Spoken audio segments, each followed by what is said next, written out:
Hi, my name is Andy Jimenez, and this is my submission for Challenge 3130, Operation Paperclip SIGINT. So first, I'm going to go through the functionality. I'm just going to use Workbench to invoke the service. So first of all, I wanted to show that there's the report service is the endpoint. There are a couple of different variations here. So one is there's validation to make sure that whatever is passed in is actually a valid object ID. There's also validation to make sure even if a particular ID is passed in, it's also a invalid ID. If we do have an actual user ID format, it will validate that the user is found itself as well. Same goes for role, and so there's validation around everything that's happening for the parameters that are passed in to make sure that it's a valid parameter and sends back an appropriate 404 for resources not found, or 400 for invalid requests. So there was a request as well, if there were no parameters that were passed in, to use the current user's role to determine mapping. So see that this returns everything here. So talking about the mapping, so what I ended up doing was creating a UI based off of a custom object called role to report mapping. If we look at a particular record here, see that we've got a user role, CEO, then we get a list of potential all of the reports that are currently configured in this instance, and the selected reports. So we could easily go in and modify that or add multiple reports to this role, create a new role. There's some logic in here to make sure that there's only a single role that's assigned a variety of reports. So you'll see this user role drop down does not have the CEO. If I add the CFO, see that becomes read-only, so this is going to become the master record for that user role for these reports. If I cancel out of here and I elect to do a new role mapping, see that CFO is no longer here, and we can go ahead and add a new one. Similarly, just for completeness sake, implemented the delete method. So now we only have the CEO. So one thing that needed to be, as far as installing this, you to have the role to report mapping custom object, which was included in the metadata. But as well, we needed to configure the remote site so that the calls, the REST calls into the API are successful. So that's also included in the report metadata, but obviously will have to be updated per instance. So that's it as far as the functionality. We'll dive into the code here. So here is the Apex REST service. It's simply a get method.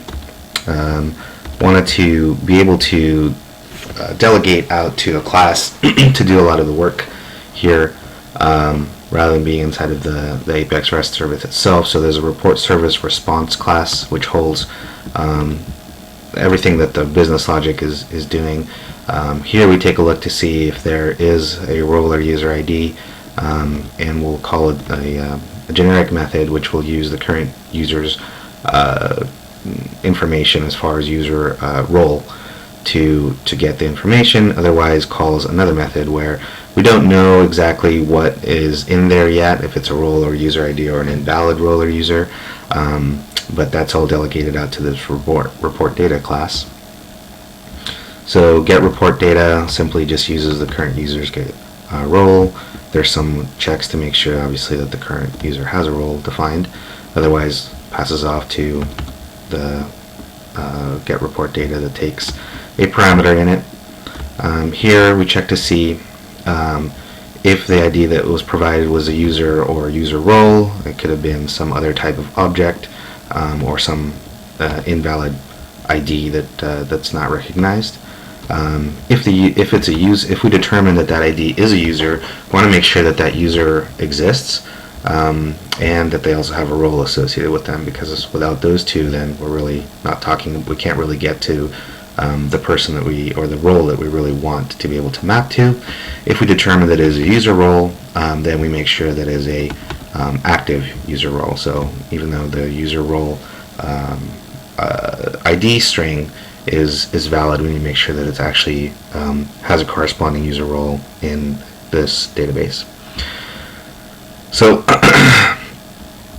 once that's done, then we determine we can go ahead and call our get report data by role ID, because now we're guaranteed that we've got a role ID. We check to see that custom object to see what reports are currently mapped, if there are any to there. If there aren't any, then we just simply go and say there are no reports mapped for this role. Otherwise, we've got some work to do. So we take those list of report IDs that's stored in that multi-select field.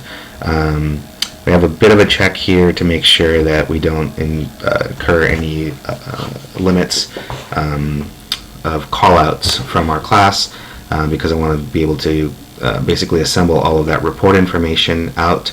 If we get past this point, then we call this analytics API, get reports. We pass in our list of selected reports, and we have a flag here to determine if we want to return the data from those reports or just the metadata. So looking in here, we've got our base URL, current version. Do we want to include the details or not?